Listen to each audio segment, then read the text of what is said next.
Ovada London BBC саламатсыздарбы. Эл аралык жана спорт жаңылыктары менен тааныштырып, Эрмек Максутова. Британ парламенти өкмөттүн Brexit боюнча 3-чү келишимин колдогон жок. Brexиттин айынан жиктелип калган Хал шаарына барып келдик. Украинадагы президенттик шайлоого саналуу күндөр калды. Негизги талапкерлердин бири телеартисти. Өлкөнүн жаңы президенти болуп калышы мүмкүнбү? Түрдүү буюмдарды кармап ыргыта алган роботтордун келечекте кырсык болгон зоналарда пайдасы тиеби? Бул жана башка жаңылыктар апталык клик берүүбүздө. Бүгүн 29 мартта Британия Европа биримдигинен чыгып кетиши керек эле. Британ эли жана саясатчылары мурда болуп көрбөгөндөй жиктелип жаткан чак. Депутаттар өкмөт сунуштаган Британиянын Европа биримдигинен чыгуусу боюнча келишимди 3-чү ирет кабыл алган жок. Премьер-министр Тереза Мейдин келишими соңку ирет парламенттин добуш берүүсүнө коюлду. Европа биримдигинин Brexit боюнча башкы ортомчусу Мишел Барниердин айтымында Британ өкмөтү апрель айынын 12-сине чейин кийинки кадамдар тууралуу Брюссельге жооп бериши керек. BBC'нин кабарчысы Аулия Трафи Британияга 12 жашында качкын катары келип, үй бүлөсү менен Англиянын Хал шаарында отурукташкан. Хал шаарынын тургундарынын 3/2 бөлүгү 2016 жылкы Brexit референдумда Европа биримдигинен чыгууга добуш берген. Аулия ошол шайлоодон бери тургундардын жашоосу кандай өзгөргөнүн көрүп келди. 2000 жылы талиптерден качып Хал шаарына баш калка издеп келгем. Мен сыяктуу көптөгөн чет өлкөлүктөрдү кабыл алган шаарга кайра кайтып келип, алар дагы деле чет өлкөлүк жарандарды жылуу тосуп алабы же жокпу билгим келди. Ауганстандык Алжанды 18 жылдан бери тааныйм. Ал Брекситтен кийин пицца бизнесине кооптонууда. Көптөгөн кызматкерлерибизди жана кардарларыбызды жоготуу алдында турабыз. Себеби бул жерде Латвия, Польша сыяктуу Европа өлкөлөрүнөн келгендер көп. Шаардын четиндеги сыраканага баш багып, ал жердеги Европадан чыгабыз деп добуш бергендерден Брекситтен кийин мен сыяктуу мигранттар келсе, дагы деле жакшы кабыл аласыңарбы деп сурадым. Эгер бул өлкө сиздин жөндөмүңүзгө муктаж болсо, албетте келе бериңиз. Brexit маселесин толук чечип алгандан кийин биз өлкөбүздү кайрадан курушубуз керек жана курабыз. Бизге кошулгусу келбегендер болсо, порттор, аэропорттор, жолдор ачык. Кете берсин. Мен Хал мечитинде эски досторума кезиктим. Алардын арасында кабатырлангандары да бар. Азчылык топторго, өзгөчө исламга каршы кол салуулар көбөйүп жатканын байкап жатабыз. Андыктан Брекситтен кийин бул көйгөй ого бетер күчөшү мүмкүн.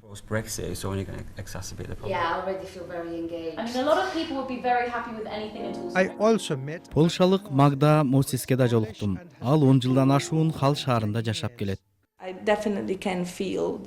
Албетте мамилелер экиге бөлүнүп жатканын сезип турам. Мисалы англичан кошунаңды көргөндө мени бул жерден кетсин деп добуш берип, калп эле жылмайып жатасыңбы деген ой кетет. Же тескерисинче.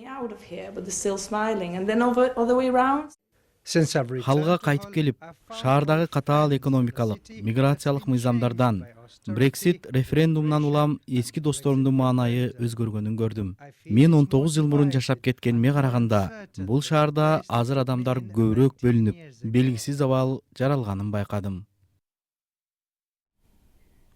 Адатта шайлоодо күлкүлүү эч нерсе деле болбойт эмеспи. Бирок дем алыш күнү президенттик шайлоого бараткан талапкерлердин арасында куудул да бар. Соңку 5 жылдан бери Украинанын президенти болуп келген миллиардер Петро Порошенко шайлоонун экинчи раундуна өтпөй калуу коркунучунда турат. Пожалуйста, программку действующего президента. Приходите на выборы. Отдавайте голос. Украинанын чыгышында президент Петро Порошенконун үгүт иштерин жүргүзүү татаал болууда. А почему вы не хотите? Ну давайте пообщаемся. Какие-то пожелания есть? Чтобы быстрее ушел в отставку. Чтобы в отставку ушел. Бул жерде жашы оор, кээде кооптуу. Бул дүкөндөн алыс эмес жерде орустар колдогон күчтөр менен согушууланууда. 5 жылга созулган жаңжал 13 000 адамдын өмүрүн алды. Жана аткылуу болуп жаткан аймакта эл катуу кыйналды. Порошенко Украинанын көчөлөрүндөгү революциядан кийин өлкөнүн президенти болду. Эми 5 жылдан кийин аталган миллиардер өлкөдө стабилдүүлүк орнотту жана Украинаны Орусиядан алыстатып, Европага жакындаштырды. Бирок ал коррупция менен күрөшө албады. Сурамжылоолор көрсөткөндөй, Порошенко саясий тажрыйбасы жок комедиялык актёрдон артта келатат. Владимир Зеленский шайлоочулар менен жолугушпагандыктан саясий идеясы жетишсиздей жана оппозициядагы олигарх менен байланышы бардай. Бирок аны колдогондор Зеленскийден президенттик сапаттарды көрө алышты. Анткени ал телесериалда Василия Голобородько деген ойдон чыгарылган президенттин ролун аткарган. Менин мүнөзүм башкача болгону менен моралдык баалуулуктарым ошол кинодогудай эле.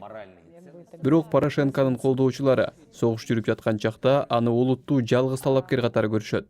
Башка талапкерлер Путинге жок деп айта албайт деп ойлойм. Алар ага жагынышып, бутуна жыгылышат жана Украинаны алдырып жиберишет. Бюллетенде жалпысы болуп 39 талапкердин аты жазылган.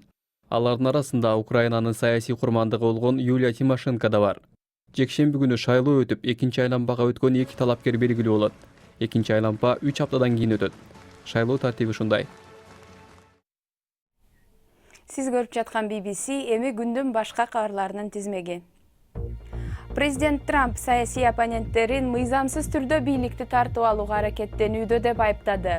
Ал 2016 жылы өткөн президенттик шайлоого Россия кийлигишкендиги тууралуу иликтөө аяктагандан бери биринчи жолу эл алдына чыгууда.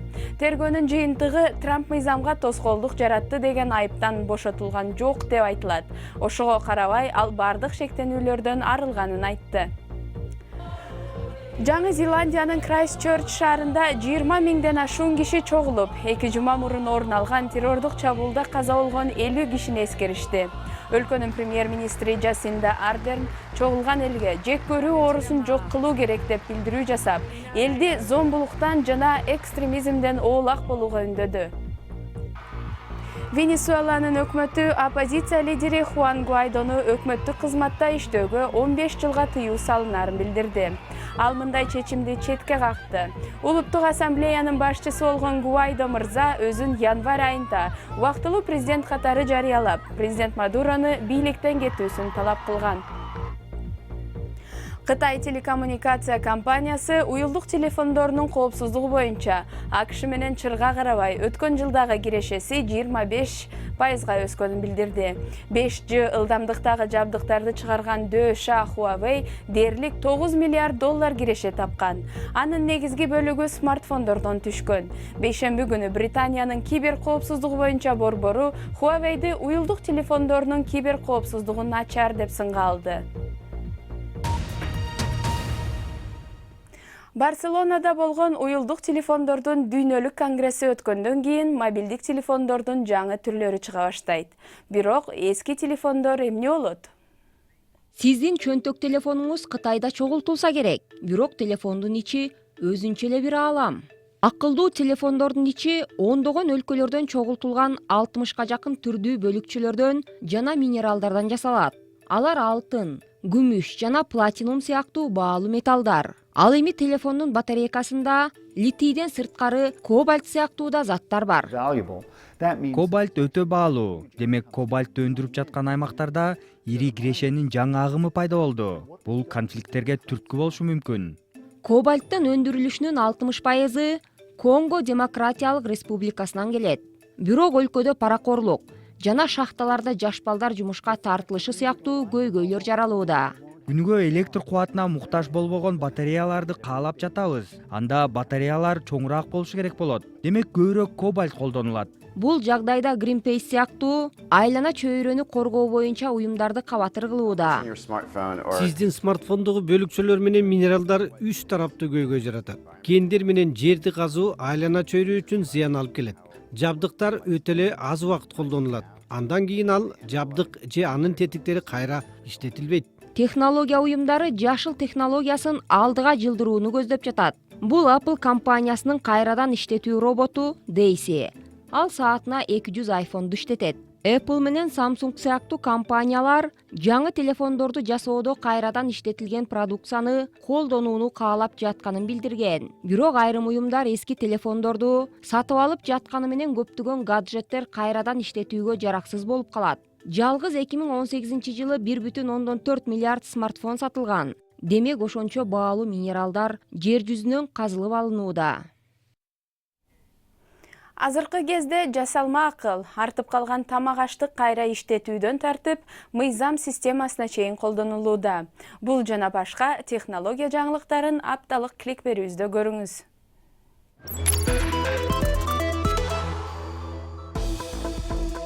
Автоунаада баратканда ылдамдыкты жана жол белгилерин айтып туруучу автоунаа айдагыңыз келеби? 2022-жылдан баштап Европада аталган идея ишке аша баштайт. Анткени евро биримдик бул боюнча убактылуу план кабыл алды. Ага ылайык бардык жаңы унаалар GPS жана санариптик карта аркылуу маалымат алып туруш керек. Ашканадагы тамак аш таштандыларын азайтууда акылдуу таштанды челектер чоң роль ойнойт. IKEA деп аталган эмерек чыгаруучу компания өткөн жылдан тартып акылдуу таштанды челектерин Британиянын ресторандарында колдоно баштаган. Жыйынтыгында тамак аш таштандылары 32%га кыскарды. Мындай каражат акылдуу челектерге кандай тамак ыргытылып жатканын анализдеп тургандыктан ресторан ээлеринин акчасын жана убактысын үнөмдөгөн. Жакында Эстониянын укуктук системасында роботторду көрүп калышыңыз мүмкүн. Тагыраак айтканда өлкөнүн акыйкат министри $8,000 чейинки арыздаттануулар боюнча соттук чечим чыгара алган робот судьяларды иштеп чыгууну көздөдү. Муну менен судьялар артка жылдырып келген көптөгөн соттук иштерди робот судьялар чечип калат деп болжонууда. Берүүбүздүн аягында буюм тайым ыргыталчу роботту көрүңүздөр. Google компаниясы АКШдагы Принстон университетинин изилдөөчүлөрү менен бирге буюмду кармап ыргыталган робот жаратышты. Робот буюмду кутучага жаңылбай жана тез ыргытала тургандай болуп жасалган.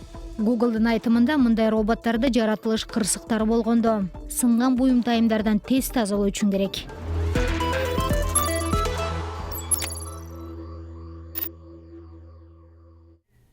Эми спорт жаңылыктары. Футбол. Премьер лигада эртең Манчестер Сити менен Фулхэм ортосунда кызык оюн болору күтүлүүдө. Титулдун жеңүүчүсү намын алууга Сити 2 упай менен Ливерпулдун артында турат. Ливерпуль дем алыш күнү Тоттенхэмге каршы ойнойт. Андан сырткары Манчестер Юнайтед өз талаасында Уотфордду кабыл алат. Лестер болсо Борнмут менен беттешет. Манчестер Юнайтеддин Уотфордго каршы ойуну бир киши үчүн өзгөчө маанилүү. Тагыраак айтканда, Юнайтеддин мурдагы оюнчусу Оли Ганнар Сулшер үчүн бул өтө маанилүү оюн болот. Себеби ал кечээ клубдун менеджери катары дайындалып, оюнчуларды көбүрөөк аракет кылгыла деп шыктандырууда. Жана ал оюнчуларына жалкоолонсоңор клубдан дароо чыгарып жиберем деп айтты. Теннис. Симона Халеп атаандашы Каролина Плисковага утулуп, Майами ачык чемпионатынын жарым финалына өтпөй калды. Анын үстүнө дүйнөлүк номер 1 болуу мүмкүнчүлүгүн да кое берип жиберди. Ал арада эркектер арасында 3 жолу чемпион болгон Роджер Федерер ар бир сетте түштүк африкалык Кевин Андерсенди утуп, чейрек финалды жакшы аяктады. Федерердин эмки атаандашы 19 жаштагы Денис Шаповалов болору маалым болду. Ошентип канадалык Шаповаловдун Федерер менен ойноо кыялы ишке ашууда. Жаңылыктардын соңунда Австралияда бир көл өзүнөн өзү кызыл түскө боелуп калганын көрсөтөбүз. Эми миңдеген кызыккан тургундар келип сүрөткө түшүп жатат. Мелборндун Westgate паркында жасалма көл мындай кызыл өңгө соңку 2 жумада боелуп калды.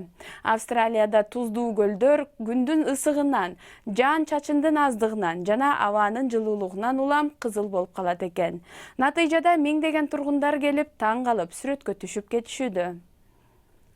Бул жана башка жаңылыктар азыр интернет сайтыбыздын башкы бетинде турат. Дарегибиз bbc-kыргыз.com сайтыбыздан жаңылыктарды окуп, радиобузду да уга аласыздар. Сиздер менен мен Эрмек Максутова болдум. Саламатта калыңыздар.